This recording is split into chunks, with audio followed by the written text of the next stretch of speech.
ए बासी रुटी रे एते टेस्टी खाइबा बनि जियो बोली मु केबे भाबी नथिली। हेलो संग माने आ गोटे मिनी ब्लॉग को आपण मानको स्वागत। आज कहीं सकाळ सकाळ बहुत जोर भोक कला रोसे घर जाए देखला लकु गोटे मात्र रुटी थुआइची से पुणी काली राति रे हेइतला बासी रुटी गोटे अछि। बासी रुटी देखि भाबिली जाउची एथरे कोनटा बनै देबी। तापर परिया स्टैंड देखला लकु मो पाखटे काकुडी गाजर टमाटो थिला ताकू भी टिके छोट छोट साइज करी काटी की रखी देली।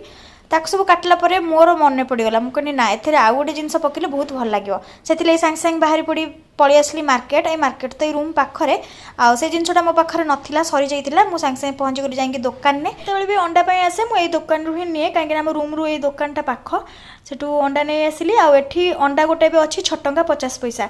किछि दिन तळे आमे जो एरिया रे रहउछु बेंगलोर रो से एरिया रे थिला 7 टंका एबे किंतु 6 टंका 50 पैसा हेची। से अंडा आनसरला परे गोटे कड़ाई बसी टिके सोरष तेल देकी लूण पके देली लूण पके देकी से अंडा को सेतिरे फटेकी भुजिया टाइप रे कर देली। तापर मो पाखर जो बासी रुटी थिला से रुटी के टिके तावा रे तेल दे सेकी देली रिफाइन तेल देकी तापर गोटे कड़ाई रे बसेकी टिके तेल देकी पियाज गाजर टमाटो आउ टिके लंका गुंड जीरा गुंड आउ टिके चाट मसला एतिकी पकई भल भाबे गोळे देनी आउ टिके लूण भी देइथिली बेसी ताको भाजिलिनी टिके टिके कंचा कंचा थिला सेमती भाजिली। तापर से जो रुटी के सेकीथिली से रुटी के नै आसी सेते टिके टमाटो सॉस मार देली आउ एबे टिके सेथरे दे देबी से जो गाजर रिका जो भाजी के रखथिली ताकू देली आउ अंडा भुजिया जो करी रखिथिली लूण पकई की ताकू सेते पकई लास्ट टिके काकुडी पकई रोल भलिया ताकू मुड़ी देली। जते बेला आकू नै खाइली एते टेस्ट लागुथिला जे जणा पड़लानी भी ये बासी रुटी बोली। आपण मानू जदि वीडियो भल लागिथिबो लाइक शेयर सब्सक्राइब करबा को जमा भूलिबेनी।